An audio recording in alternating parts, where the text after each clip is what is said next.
Bon, c'est tout ce qui nous manquait pour balancer la sauce.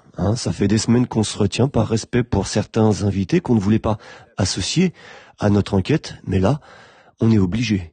Comment, en quelques mois, en moins de 2 ans, Tocsin est-il devenu le numéro 1 des médias alternatifs et pas indépendants? En septembre 2023, il y a 2 ans, Clémence Oudiakova démarre Tocsin, un média présenté comme indépendant, dans la même catégorie que TVL, Géopolitique Profonde ou Livre Noir, aujourd'hui Frontières.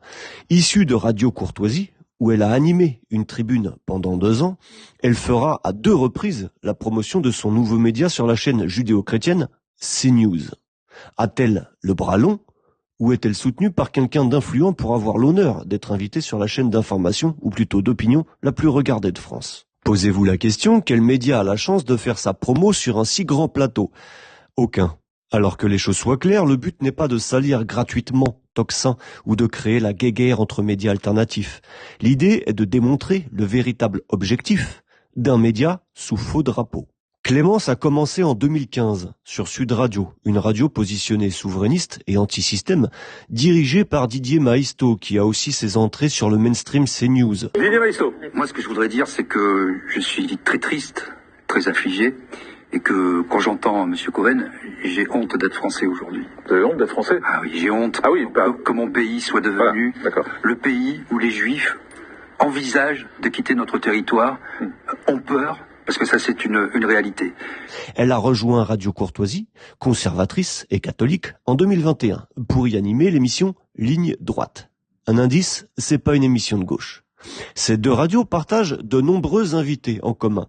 Éric Zemmour, Alain Jakubowicz, Elisabeth Lévy, Philippe de Villiers, Jean-Yves Le Gallou, Yvan Ruffiol, Pierre Gentillet, Marc Hainaut.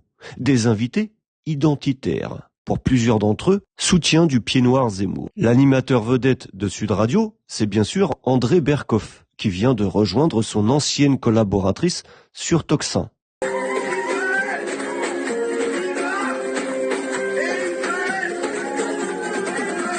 Un ami de Jacques Attali, qui n'est pas vraiment anti-système, puisqu'il prétend l'avoir façonné. Alors Jacques Attali, on se connaît depuis très longtemps.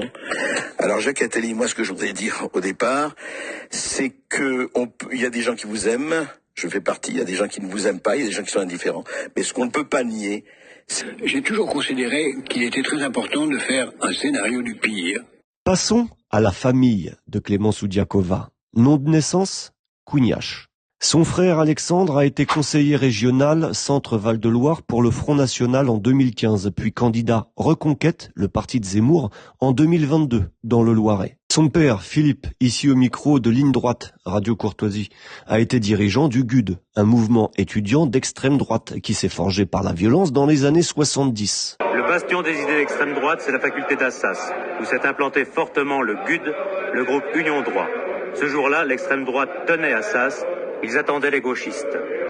En 2022, il était candidat aux législatives de Paris, pour Zemmour. Père et frère sont donc candidats de l'extrême droite judéo-chrétienne de Zemmour, ça c'est réglé. Maintenant parlons financement. Début 2025, le média cherche à recruter 4 nouveaux salariés pour compléter leur équipe de 6. Dans un appel aux dons, la rémunération mensuelle pour ces 4 arrivants est estimée à 4 000 € par tête.